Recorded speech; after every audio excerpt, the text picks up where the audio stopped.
Hi friends, welcome to the NPTEL course Business Development from Start to Scale. We are in week 1 discussing business fundamentals. This is the second lecture of the week and the topic today is marketing and business development. Let's look at the definition of marketing as given by AMA. I'll read it out for you. Marketing is the activity, set of institutions and processes for creating, communicating, delivering, and exchanging offerings that have value for customers, clients, partners, and society at large. You will observe that there are three clusters of words here. Each is important and each needs to be connected with the other.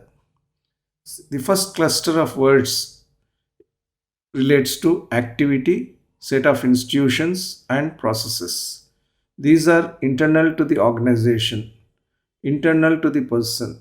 These are characteristics of the organization and the marketing person. The activity of marketing, the set of institutions dedicated to marketing, and the process of marketing. The second cluster of words creating, communicating, delivering, and exchanging offerings. Creating means creating of marketing communication, creating of marketing content. Communicating means conveying that to the marketplace, to the individuals in the marketplace, to the consumers, to the customers in the marketplace. And this communication can be through a variety of means: radio talks, television clips, digital communication, print media, outside flexis, word of mouth, events, exhibitions. There are many ways in which the marketing content can be communicated. Then the third, delivering.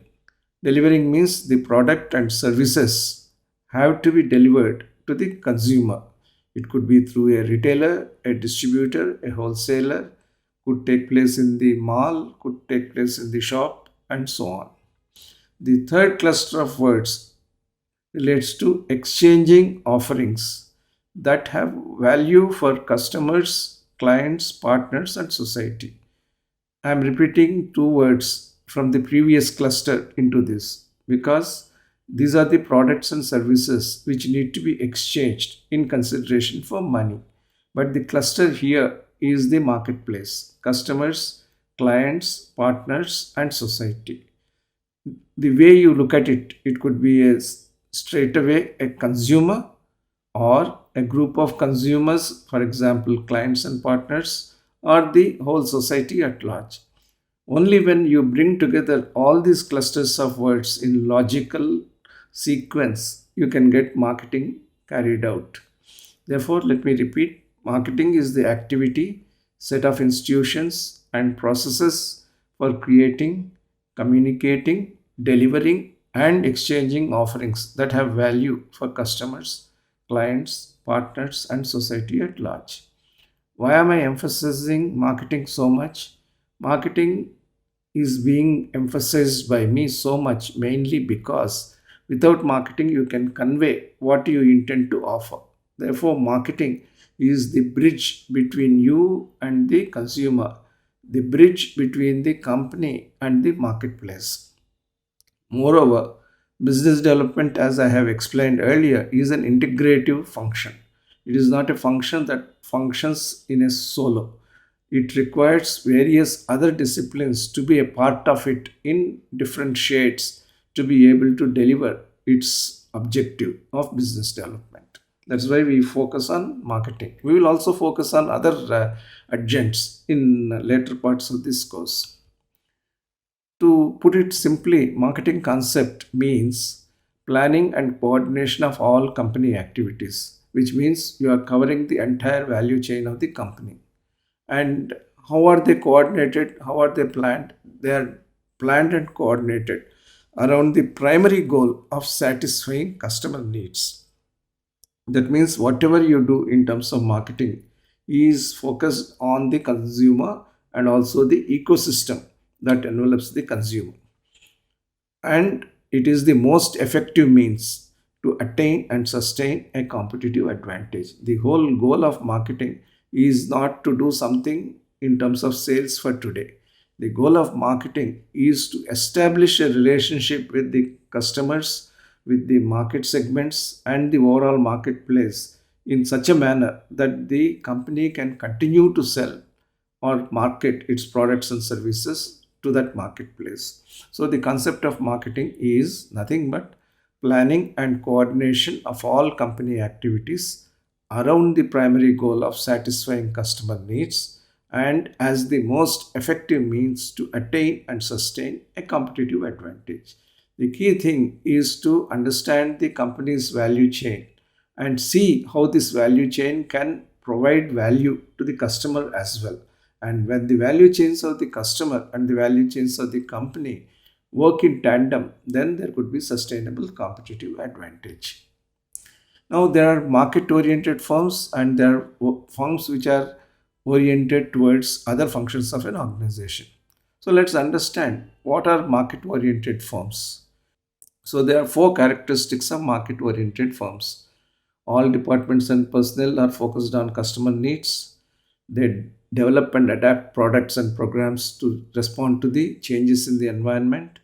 Third, they always conduct intense market research prior to product development. And they segment markets and position appropriate products with tailored programs. If you look around and try to find out market oriented firms, you will find plenty, of which Samsung is one firm which is excelling in terms of the smartphones business. It looks at the market in terms of various segments. It understands the consumer needs in terms of their feature requirements as well as the price requirements. As a result of which, it keeps developing a number of products to meet the segment requirements with different price points, feature levels, and therefore different value points. Production and marketing are the twin engines of any organization or any company. Of course, there are several other functions which make these things work. In fact, R&D is the real engine of the company. Without R&D developing products, the company cannot have anything to offer. But that said, and assuming that R&D develops the products, the way the production of the product is carried out or the way marketing of the product is carried out determines production orientation versus marketing orientation in a company. Now, how are these firms distinguished in terms of these two variations? In terms of these two orientations, I have listed here certain factors in terms of business activity or function. That is the leftmost column. Now I compare each of these factors in terms of their visibility and characterization in the production oriented firm vis-a-vis the market oriented firm. So in terms of product offering, the production oriented firm develops and manufactures products as per available competencies. It has already the dies and molds, it already has the machinery, and it would like to keep on utilizing those facilities to develop products and try to sell them as long as it is possible. If you look at the Indian automobile industry or any other industry in India prior to liberalization, the intense effort was to completely utilize the facilities available and churn out the products as required by the facility rather than as required by the market. Whereas a marketing oriented firm develops and manufactures products as per customer needs. Today, there are model changes. People are willing to modify their production lines. People are willing to develop through R&D new products to be able to meet customer needs. Secondly, in the production oriented company, the product range tends to be narrow because you would like to have standardized production. The more you produce, the more cost effective you are, therefore, you are likely to be more profitable or you are likely to have better pricing advantage. But in a marketing oriented organization, the concept is that the product range should be as broad as possible. In fact, they would go to the extent of offering multiple SKUs, that is, store keeping units, to be able to satisfy each and every demand. In respect of pricing, a production oriented organization is very focused on costs and margins, whereas a marketing oriented organization looks at perceived value of the product, and they will define the life cycle cost, life cycle value of the product, and try to influence the pricing strategy.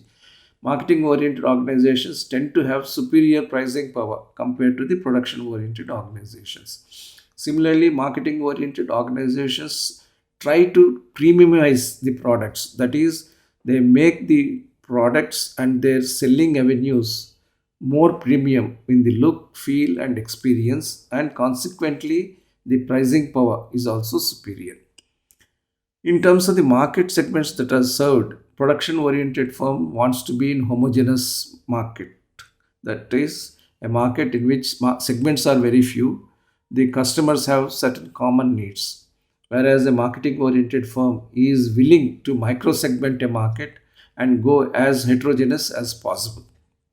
And in terms of product packaging, production oriented firms see the product packaging as just an important requirement to protect the product, whereas marketing oriented firm looks at product packaging as a means for customer appeal additionally. So when you buy a pharmaceutical product, some products will be in very plain old fashioned blisters. The carton in which they are packed would be of relatively flimsy nature. The printing would not be almost completely black and white and with no font selection and so on. Whereas a marketing oriented firm would try to give a better package, would like to give a blister pack tablet mechanism and give you very clear, readable fonts. This is just one example of how product packaging can differentiate the production oriented organization and the marketing oriented organization in terms of appealing to the customer. In terms of financing, production oriented company would like to do nothing with financing. They would say that it is an transaction between the customer and the financing institution. So a triangle is formed in production oriented company. The company producing, the marketing department, and a separate financing entity. Whereas a marketing oriented organization sees finance and financial capability of the customer as an important aspect of driving market growth, expanding the market reach. Therefore, they have either a captive financing organization or a networked financing organization. Tata Motors, as an example, has Tata Capital as its financing arm. Ashok Leyland has got HLFL, a subsidiary, as a financing arm. Several companies in the consumer goods industries have tie-ups with banks, have tie-ups with financing institutions, for example, Bajaj Finance, to be able to provide financial support to customers who want to buy new products.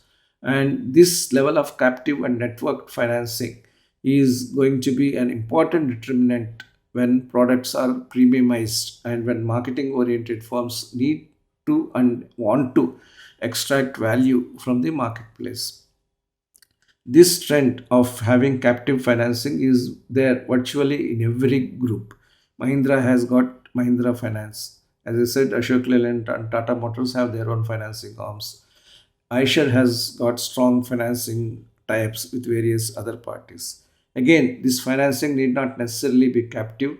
Maybe greater capability will arise when companies are allowed to have multiple financing sources. Similarly, financial companies will also be more viable when they service products of different marketing oriented companies.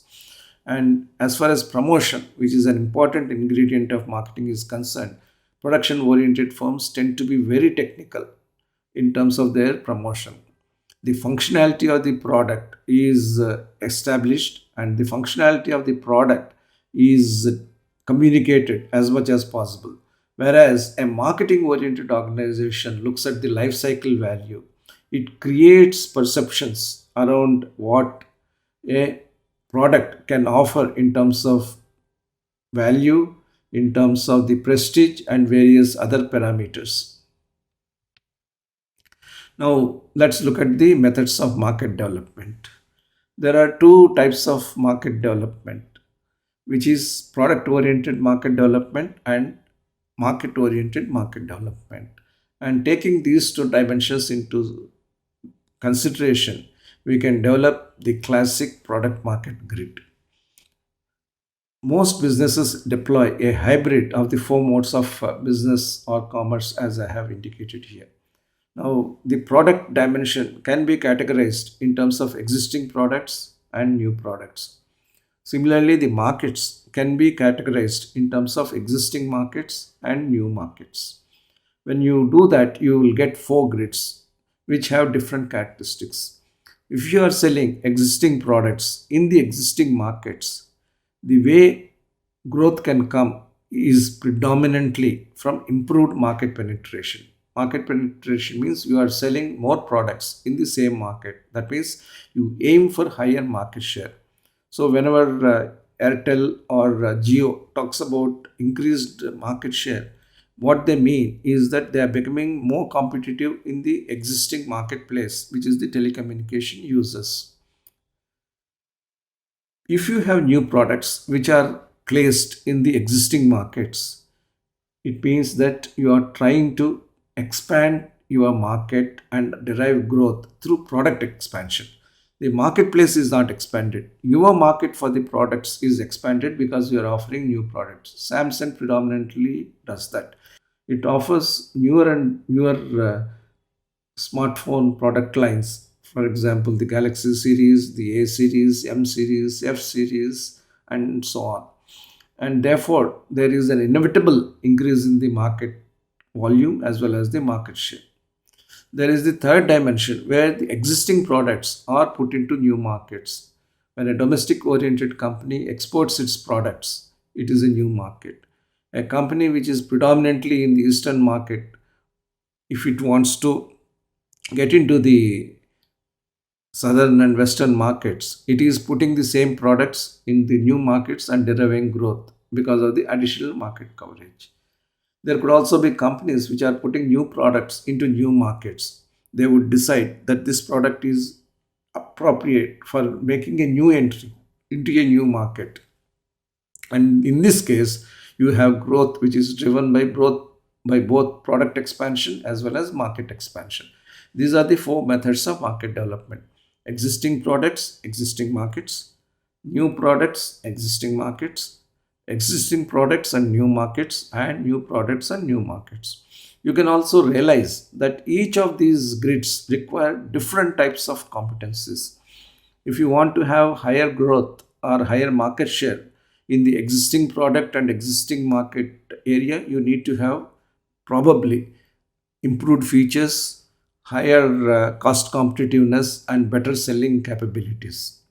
If you want to grow by putting new products into existing markets, you need to have better marketing capability and you need to have better selling capability once marketing is done. If you want to have existing products put into new markets, you got to understand the new geographies better. You need to have the ability to create new distribution structures, create new sales forces, incur additional marketing expenditure, etc. And if you want to have new products and new markets, it tantamounts to virtually creating a new business entity, right from R&D to ultimate market delivery. So these are the methods of market development and the implications for companies. And every company, as it goes through the growth journey, would be adopting these approaches in a hybrid fashion. Now, marketing itself is done in different types. We have seen how products and markets are related. Now we are seeing how the business and the consumer are related. Thanks to the availability of digital in a universal fashion, you have two layers. One is the physical layer, which has been the established brick and mortar type, and the second is the digital layer, which is the new information technology, internet driven, telecommunication driven digital channel. When you do that, you have two types of marketing: one, business to consumer, and you have business to business, B2C, B2B, as we call. Now, if you are selling to the consumer through the layers of the distribution chain, that is From the company, it goes to the wholesaler, and from the wholesaler, it goes to the retail. It is a B2C conducted in the physical mode. On the other hand, if you sell to businesses directly, but through some intermediaries, it is called B2B business at physical. But the same two business types can be conducted through digital means as well. D2C business is the business which is conducted by the company directly with the consumer through its digital sites. Today, every company has got a D2C site. Horlicks, when it introduces gummies, has a very aggressive digital site program. Hindustan Lever has its own digital site. Virtually every company has its own digital site apart from placing the products in the Amazons and Flipkarts of the world. So this direct to consumer is taking the company directly to the consumer's mindset as well as to the consumer pricing action and purchasing action. In the business to business digital mode, you have businesses conducted through customer portals, auction sites, and other digital means. These are the four categories of marketing that are available. When we emphasize marketing as an essential ingredient or an adjunct to business development, let us also understand what are the differences or what are the characteristics of marketing and business development which will be contrasted. Marketing provides market inputs to business strategy. It executes based on the finalized business strategy, has short and medium term impact on business. Business development creates a relationship, but it is up to the marketing function to make use of the relationship that is created. Of course, business development will be there to handhold and to keep developing the relation further, but it is the marketing department which needs to take over once the business development ends its job, in a manner of speaking. Typical example is you have got strategic alliances that are developed between two companies. One company develops and manufactures products, let's say a pharmaceutical company, and there is a company which is buying those products in a different geography. And a business development executive or a business development leader establishes that relationship between these two companies. And how does business development do that? It provides strategic inputs to business strategy. It enhances the scope and effectiveness of business strategy. It translates the business strategy into a workable framework or a workable relationship through the distribution alliance. And as a result of it, it has medium and long term impact on business. But this is at a strategic level or at a conceptual level. But once that relationship is established, marketing needs to be stepping in into this whole framework. It needs to have a steering committee of understanding the demand on an annual basis or on a 3-year basis, coordinate with the departments of the company to provide the products, coordinate with the receiving company to understand the market dynamics, and make sure that the inventory system is managed to the best of benefits for both the partners. So, marketing and business development are interlinked in terms of the inputs as well as the outputs of the respective process. So, if you have sales capability, which is within the ecosystem of marketing, and together they are in the larger ecosystem or the broader ecosystem of business development, the whole company's business operations function admirably, and that would result in enhanced revenues and profits for the company. Now, what are the marketing functionalities? In the earlier lecture, I talked about sales and marketing, and I also kind of distinguished sales and marketing in terms of two sub functions within the organizations. But you can also take an overarching view of marketing, which includes everything from the time you contact the customer to the time you keep servicing him in the after sales life of the customer and the product. So it will comprise sales, it will comprise service, it will comprise spare parts, comprise finance, advertising, and sales promotion. So business strategy leads to marketing strategy leads to all of these marketing operations, which again results in revenues and profits. So these are the six functionalities of a good marketing setup in an organization. Now we have looked at marketing. in various facets until now. Let us look at business development. A similar definition, of course, this is coined by me. Business development is the activity, set of institutions and process for identifying medium and long term business opportunities and creating relational frameworks that ensure complementarity and mutual benefit on a sustainable basis. Now, let's look at the clusters of words which are here. The first cluster, activity, set of institutions and process. The activity itself is contacting a partner, explaining the mutual benefits and so on. Set of institutions, that is, who does that? The business development department, and similarly the business development department of the other constituent to the process. And the process itself could involve mutual visits, exchange of information, or even making the first contact in a third party location, and various process. This is one cluster. The second cluster is to understand and identify medium and long term business opportunities and creating relational frameworks. I have not said short term opportunities. Short term opportunities are essentially in the domain of marketing and sales. What business development needs to look at are the medium and long term business opportunities and creation of a relational framework which will be sustaining over a period of time. This is the second cluster of words. And third, ensure complementarity and mutual benefit on a sustainable basis. That is, it should be a win win relationship. The supplier should win, the receiver should also win. That is the complementarity and mutual benefit. And that should be in a sustainable manner.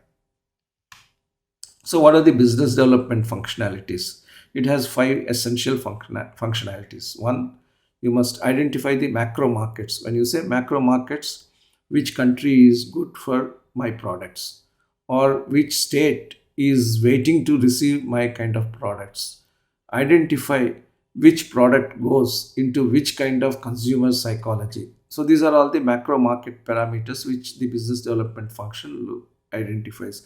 Which country is looking at India as the new manufacturing destination? Which country is trying to import cost competitive products? Which country is trying to implement a China one strategy aggressively? These are all the macro market parameters. And once you do that, you should create long term networks. And how do you create long term networks? By contacting them, by communicating with them, by being present in their mindset, not necessarily with an immediate sale or marketing view, but with a view of establishing a relationship. As with, let's say, drug discovery, you do 10 networks, two or three networks will be successful and long lasting. So you should not say that I need to have only one on one relationship between a market network and the final business opportunity. Not necessarily. You have to look at, let's say, 100 macro markets, develop 10 long term networks or even 50 long term networks, and finally, you may be ending up with a few alliances. Therefore, the third aspect of business development functionality is to enhance business through alliances. There are several other ways you can enhance businesses, which we will cover in one of the forthcoming lectures. And you could also create joint ventures as a way of developing the business, or simply merge with the company or acquire the company. The three points which I have mentioned, alliances, joint ventures, and mergers and acquisitions, are methodologies and tools to solidify the business development relationship that you have been successful in terms of establishing. So, how does business strategy impact business development? Business strategy says that I am not interested in marketing my products. I would like to be only developer and marketer, a manufacturer. Business strategy for somebody else may say that I want to meet the requirement of each and every customer I'll meet, and I will try to tune my manufacturing infrastructure, my supply chain infrastructure to be able to meet that requirement. So each company may have a different business strategy, and depending upon the business strategy that you have developed, you will pursue a path of business development which is aligned to that business strategy. Therefore, whether to look at few partners or many partners, whether you look at a joint venture or an alliance, all of these things come under business development based on the business strategy you have developed. And once you do that, you integrate the business development network with the ecosystem that you have in terms of your development, manufacturing, and marketing, and create a total customer value chain. And that results in revenues and profits. So, just as marketing had its own functionalities, business development also has its own functionalities. Now, the roots and roles of business development are discovered and considered in this particular slide. Companies basically are of two types. One is the established set of companies, the other is the new set of companies.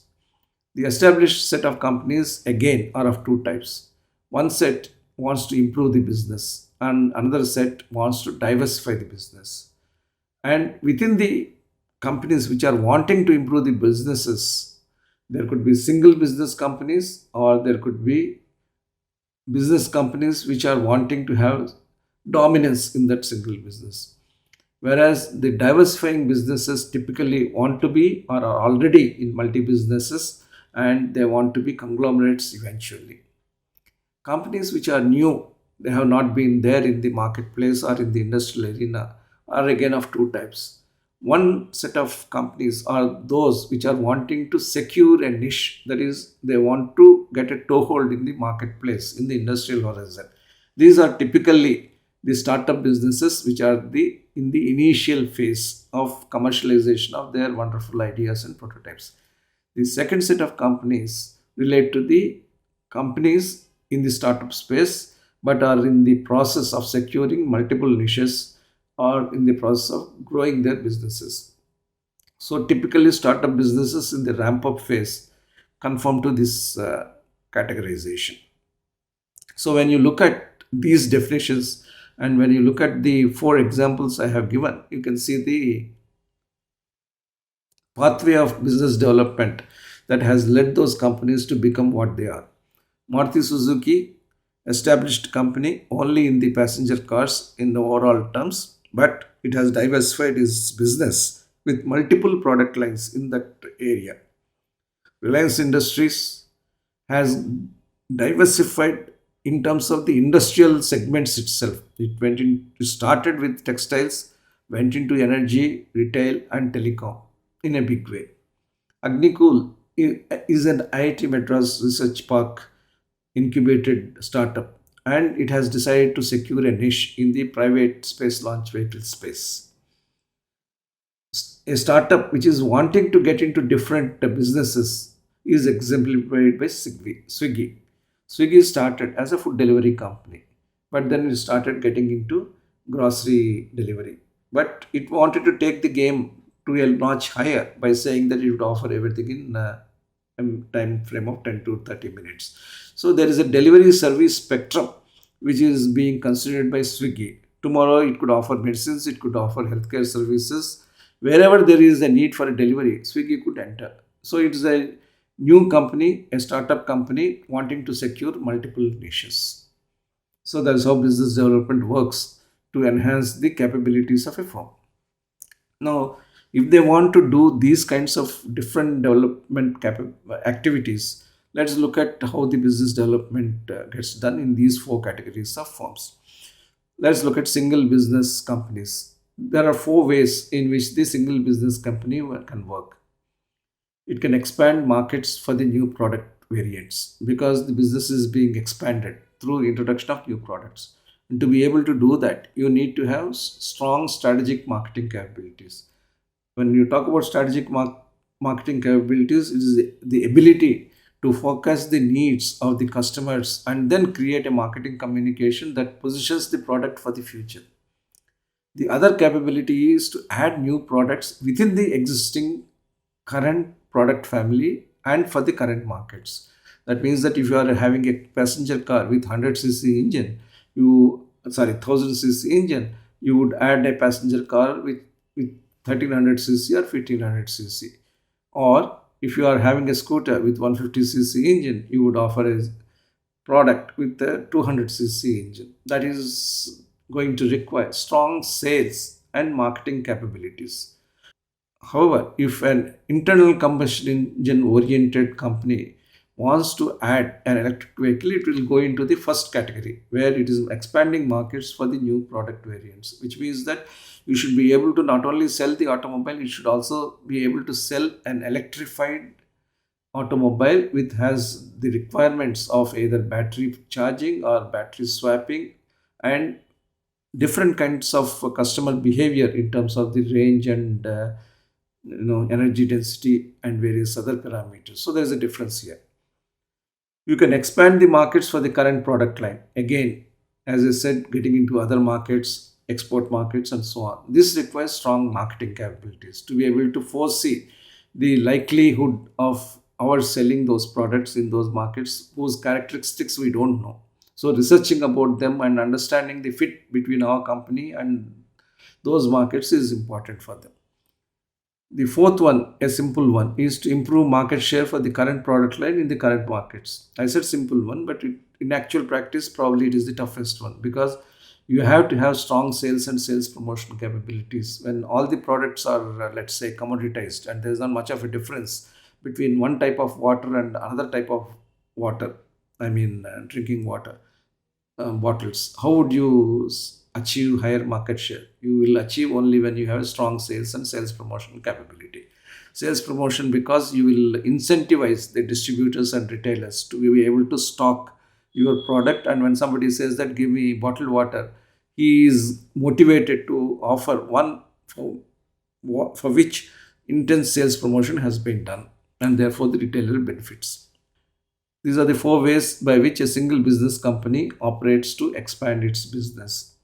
And in this, as you can see from the bottom to the top, there is an increasing role of business development. All of these four activities or four methodologies require multifunctional support from R&D to quality and from finance to strategy, for example. Now look at the way ID, which is a unique home batter producing company evolved. It came into the market in 2005 on a very innovative platform. You don't have to make idli batter at home with all the trouble and mess. I will make the idli batter almost like a South Indian requirement. So it started with idli batter in Chennai and Bangalore, met the traditional taste and consistency requirements of a typical traditional home. Then it went into coverage of most Indian metros and top tier 1 cities with varied batter products in 2010. By 2015, it started introducing more convenience food products such as paneer, parota, and coffee decoction. And in 2021, the company began looking at international markets with presence in cities of USA and Middle East.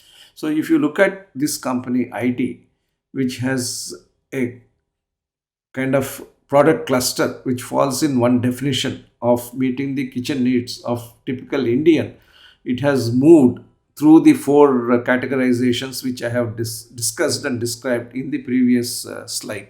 So from 2005 to 2010 to 2015 to 2021, the company has moved in terms of expanding its product line, achieving higher market share in the same product line, extending the product to more geographies, adding more convenience food products, and finally getting into the international markets in a bold diversification, albeit geographic diversification move. This is how the single business company moved.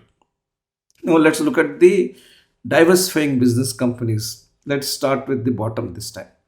They would improve the current product market depth and breadth in every business. And to be able to do that, they require strong sales and marketing capabilities. They might try to create new product market niches, which requires strong strategic marketing capabilities. They may spot emerging megatrends and prepare for product market transformations that requires strong business strategy and strong strategic marketing capabilities. And eventually, they may innovate to create new megatrends by themselves and create new businesses. For that, you require strong visionary, missionary, and strategic capabilities. Again, you will see the increasing role of business development as a company moves from the foundational stage to the superstructure and the apex stage. All the above again require multifunctional support from R&D to quality and from finance to strategy. There is no difference between the first methodology and the second methodology. Let's look at an example here. We have Tata Group, I mean. So in the 1990s, the focus was only on operational excellence and product excellence so that they will get the maximum possible market share in Tata Motors. Then in 2000s, they went into the globalization of businesses. They got into beverages, steel, automobiles, hotels, etc. They acquired Tetley brand for global beverages market. They acquired Chorus and Tata and other operating facilities of Chorus so that they could be a globalized steel company. And in respective of Tata Motors, they acquired the Marquis, Jaguar, Land Rover, JLR models and globalized their automotive business. In 2010, the company started looking at the product market diversification, but with a focus on business consolidation. They understood that spreading too thin on too many product groups is not likely to be helpful. So they wanted to operate in 10 business verticals and with clearly defined strategies. Again, we will cover this at a later stage in another lecture.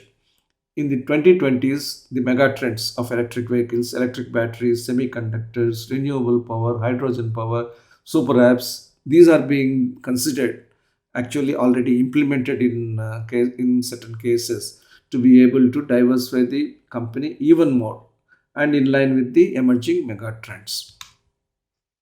Now, startups have a different way of looking at business development. In the initial phase, the business startups look at launching the product and testing the product and pilot marketing, and that requires strong technical selling skills. There are three proofs that are required by a startup. One is the proof of concept, that the concept that has been thought about will work in practice, and that will happen when the ideation and prototype stages are successful and they are tested and validated. The proof of product is to develop a minimum viable product, actually run in the field, and then see whether it meets the requirements. And once the minimum viable product is done, you do the ultimate desirable product. All of these are covered very well in my entrepreneurship course.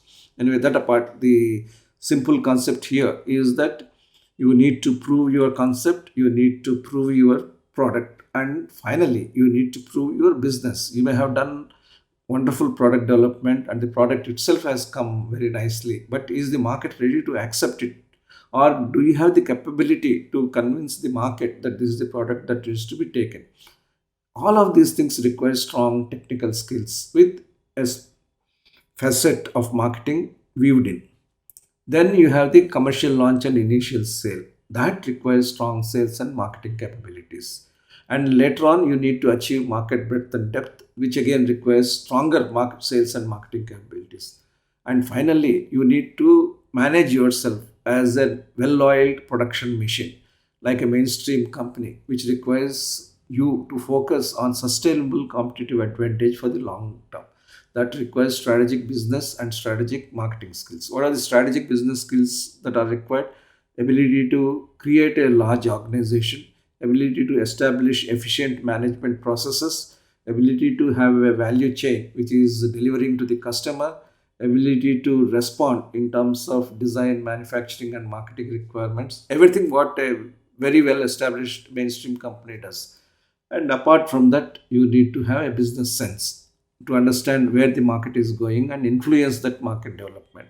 Again, increasing role of business development in these four phases.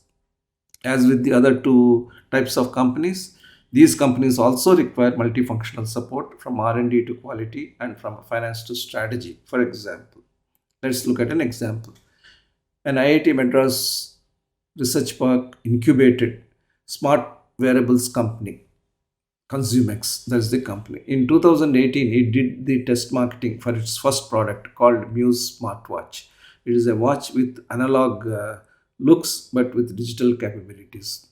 And it marketed through Indiegogo, which is a technical, innovative product platform. And it has used that to market its product in those people who are interested in such technologically innovative products, but also use the proceeds to fund the working capital cycle.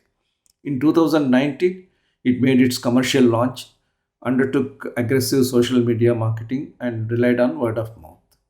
In 2020, it had its own volatility because of the pandemic, how to manage the uh, adverse circumstances that arose out of pandemic, and looked at both B2C and B2B. Not only that, to enhance the market depth and breadth, it introduced a new product called Muse Q, which has the ability to measure our vital parameters that are necessary for identifying the intensity of COVID, and also go as far as differentiating a COVID cough from a normal cough. It also tied up with the hospitals and clinics to be able to forecast who would be needing intensive COVID therapy, and also therefore create appropriate pathways in terms of intermediate ICU requirement. That's how they try to manage the pandemic situation.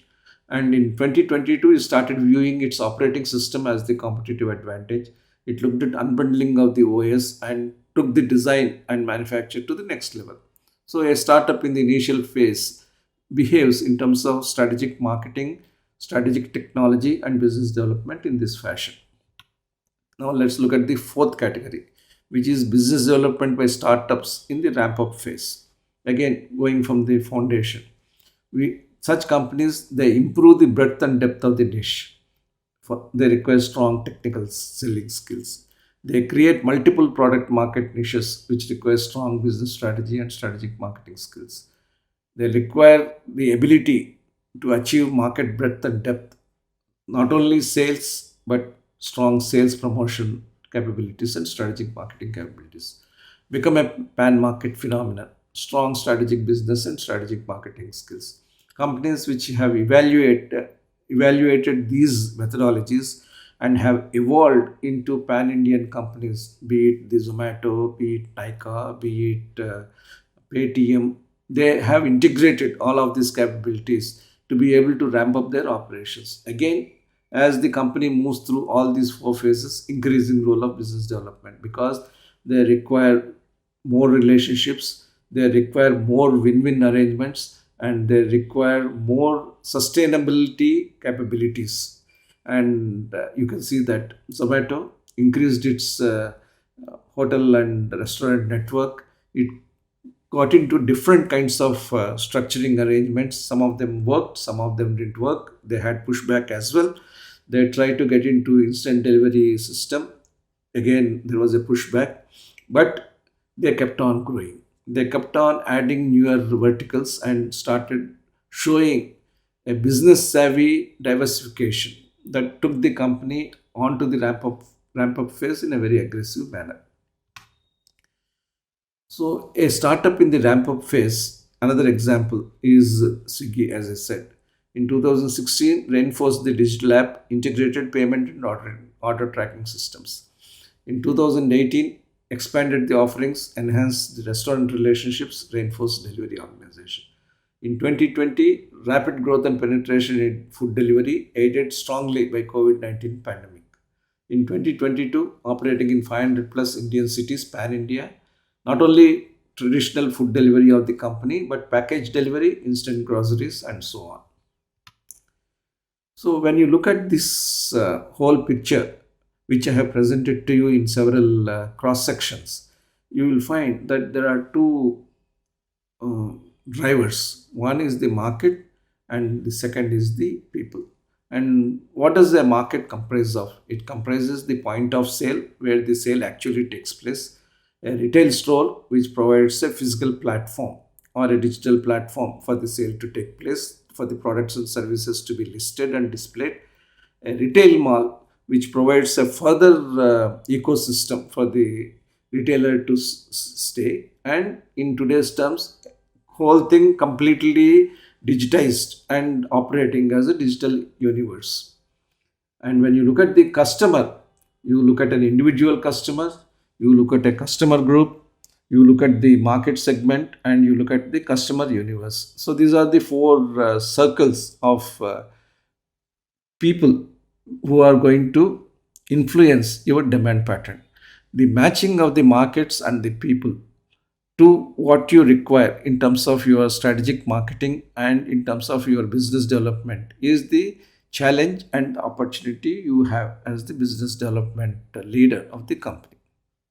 So at this point of time, let's recall again the sales, marketing, and business development functionalities and how business development is an integrative art and science of taking the other adjuncts into its fold. Sales earns revenue for sales sales earns revenue for the company in exchange for product or service for the customer. Marketing seeks customer clusters or the market segments who have homogeneity of needs. And finally, business development prospects and develops relationships with major customer groups for current or future products. This is the three circle business development approach, which I would comment. In terms of actualization, there could be three approaches to business development. One could be entirely product driven, one could be entirely customer driven, and one could be context driven. When we say entirely, it doesn't mean that other functionalities of the organization don't step in, they do step in. But the one which moves the needle in the marketplace is either the product or the customer, and in some cases, the context. So, when a digital watch is introduced, and that product fulfills a novel need of the customers, when it comes with appeal, that is a product driven business development. When the customer has many choices, as in the case of any automobile line, and there is then evaluation process by the customer, you have to be really looking at the customer in great depth to be able to fulfill his layered requirements and to understand how his mind works in terms of purchasing, using, and operating the car or the truck. Then you have a context driven approach to business development. It's going to involve a dynamic product market match. It requires adaptive business development. Consider yourself that you are in the mutual fund industry, you are a business development guy. The mutual fund industry is nothing but an investing platform that is made available for the investors because they don't have the time or the risk profile to directly dabble in stocks. So you offer mutual fund as an integrated way to earn money through their investments. So there are three categories here. One, the structure of a mutual fund, which is open-ended, closed-ended, and interval funds. Then you have an investment objective: growth, dividend, balanced, hybrid, value, debt, multi-cap. The themes are too huge or too vast to be described here. Then you have got others which are very special purpose and which have got their own characteristics. Some of them are passive funds, some of them are fund of funds, some are thematic funds, and so on. This categorization, unlike a product or service, doesn't stay uh, fixed. This categorization keeps evolving over time, and depending upon environmental changes, the preference of consumers moves, the requirements of the company offering mutual funds also changes, and the context is set by the environment, the global environment, the liquidity, the government policies, the tax rates, the capital gains rates, the SEBI regulations, and various other factors. And therefore, you can't say that like an automobile, I will offer a product and that will remain forever. No, it is context driven, dynamic product market development of the business, and it has to be very adaptive. So, there are three approaches to business development that the business development person can look at: generally product driven, generally customer driven, or generally context driven. Let's also look at how the business development gradation occurs with reference to the sales and marketing. There are several types of patients requiring several types of therapies. For example, you require cardiac therapy, lung therapy, pulmonary therapy, vascular therapy, gastro, diabetes therapy, endocrinology, oncology for cancer, nephro, etc., etc. And these medicines are deployed or offered and administered in a whole sequence of settings. You have doctor, you have clinic, you have hospital, where this prescription could be happening. In some cases, even the administration would be happening. And the medicines that are required are supplied through a physical pharmacy or an online pharmacy. But there could be segments which are not into this mainstream. There could be private general practitioners, there could be private GPO organizations, that is group purchase organizations, which have got significant purchasing power. There could be governments which are wholesale purchasers of medicines. Now, sales and marketing typically looks at the first five blue channels. Business development has to look at the entities which are going to control a huge amount of purchasing activity, particularly the United States, which is an evolved pharmaceutical market with the billions of dollars at stake. Group purchasing organizations and governments are very strong, and business development typically focuses on this. For every industrial product or for every product, you will find that there are spaces where sales and marketing works, and there are spaces where business development works. I would call this a marketing to business development gradation, and I have taken the pharmaceutical example. With this, we come to the end of this lecture. Thank you very much for your attention. We will meet in the next lecture.